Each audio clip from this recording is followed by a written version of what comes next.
Paris tropico. Paris trop chaud à ma peau sous le soleil de juin. Paris consume les Parisiens. Les paris sont lancés pour le prochain orage, pourvu qu'ils viennent. Comment ça va, Philippe, ce matin? Super, Laurent. Bonjour, Carole. Alors, effectivement, il y a quelques conseils à suivre, Philippe, très importants, parce que les plantes sont des êtres vivants et qu'on doit en prendre soin. Et c'est pas facile avec des températures comme celles que l'on connaît, le soleil, pas de nuages ou très très peu, et puis du vent parfois. Que faire? Une luminosité très forte, un ensoleillement puissant. On s'aperçoit dans les grandes villes de France que les arbres en ce moment se délestent de leurs feuilles. C'est vrai. C'est un phénomène naturel, c'est pas l'automne. Ils enlèvent en fait leurs capteurs ils se déshabillent un petit peu, ils enlèvent pour mieux résister à la sécheresse. Et on s'aperçoit aussi de l'intérêt de l'arbre. Laurent en ville, il fait de l'ombre, mais pas que. Il crée une atmosphère humide. Et on s'aperçoit vraiment que l'arbre est important en ville, qu'il faut en planter régulièrement. On parle de plantes, mais n'oubliez pas aussi dans votre jardin les oiseaux. Il faut les abreuver et autres petits rongeurs. Voilà, ça c'est important de mettre des assiettes dans votre jardin. Et puis n'oublions pas les butineurs. Les butineurs, les abeilles et autres papillons. On prend une petite assiette. On met des petits cailloux à l'intérieur pour pas qu'ils se noient et ils viendront comme ça s'abreuver régulièrement parce que l'abeille a soif. Alors, que faire aussi? Venez avec moi, Laurent, si vous voulez.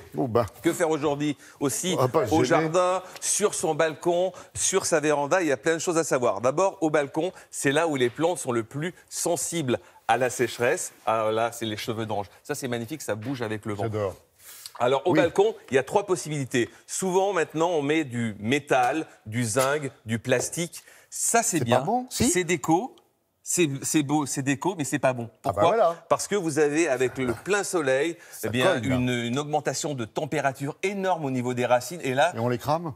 Même si elles sont arrosées, elles peuvent cramer. La température peut monter à 60-65 degrés dans un pot. Donc attention, il faut mettre les pots à l'ombre. Voilà, vous allez décaler ces pots à l'ombre. Les ombrer aussi avec une toile d'ombrage, que vous avez plusieurs types, vert, noir, etc. Donc il faut ombrer vos plantes sur le balcon si vous ne pouvez pas les enlever. C'est quoi, ces machins qui fondent, ça? C'est du plastique? Alors non, ça va pas fondre. C'est une sorte de maille, mais vous avez aussi des toiles d'ombrage qui sont noires avec différents maillages. Il ne faut pas les coller sur les plantes. Hein. Non, il faut vraiment les laisser à 1 mètre, 1 mètre 50. Il faut que l'air circule dessous. Et puis, l'idéal sur un balcon, c'est bien sûr la terre cuite. La terre cuite permet un rafraîchissement des racines, un petit peu comme certains vins que l'on boit avec modération, qui rafraîchissent naturellement la terre cuite. Donc ça, c'est vraiment très sympa. Et puis, il faut arroser tous les soirs après 20h. Il faut qu'il soit percé, ces pots-là aussi, ou pas? Il faut que ça soit percé. Il ne faut pas que l'eau stagne. Et non avec, bien sûr, du drainage, comme par exemple des billes d'argile. Donc au balcon, attention, il faut ombrer. Ensuite, au jardin, que faire?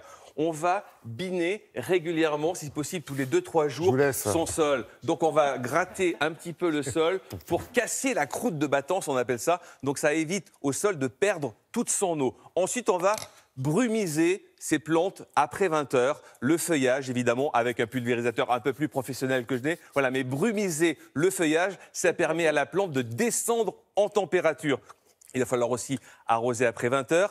Et puis, vous avez également une solution qu'on appelle le paillage. Ça, c'est vraiment très intéressant. Ça protège le sol contre les pluies, battantes. Et surtout, ça empêche le sol de trop s'évaporer. Donc ça aussi, économie d'eau. Et puis... C'est bien pour les insectes aussi. Ça, c'est très bien pour voilà. Et les vers de terre. Les vers de terre, ils adorent le paillage. Et puis les merles, ils viennent chercher un petit peu les vers aussi. Ça crée de la biodiversité. Et puis, bien sûr, les kits d'arrosage aujourd'hui qui sont en vente dans les jardineries, il y a des ruptures de stock en ce moment, notamment avec le tuyau poreux. Ça, c'est vraiment très bien pour arroser vos plantes. Donc, il crée une sorte d'hygrométrie le long de son tuyau.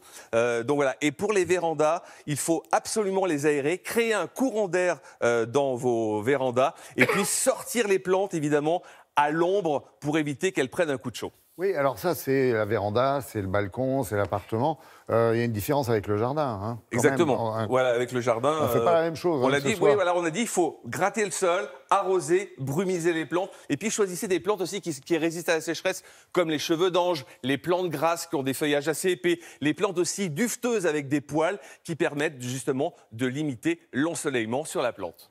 Petit arrosage régulier, des courants d'air. Petit arrosage après 20 heures, même gros arrosage. Il vaut mieux arroser profondément que de petits arrosages qui vont tout de suite s'évaporer parce que le sol est chaud. Et donc, dès qu'on arrose, il y a une partie qui s'en va dans l'atmosphère. Donc, on arrose après 20 heures. Ça, c'est vraiment ou avant 6 heures du matin. Allez, Ce qui a été fait ce matin. ou pas? C'est bon, on a tout dit? Non, pensez aussi à vos animaux, je le redis. Voilà, les animaux du jardin, il faut les abreuver. Également les abeilles, elles ont soif en ce moment.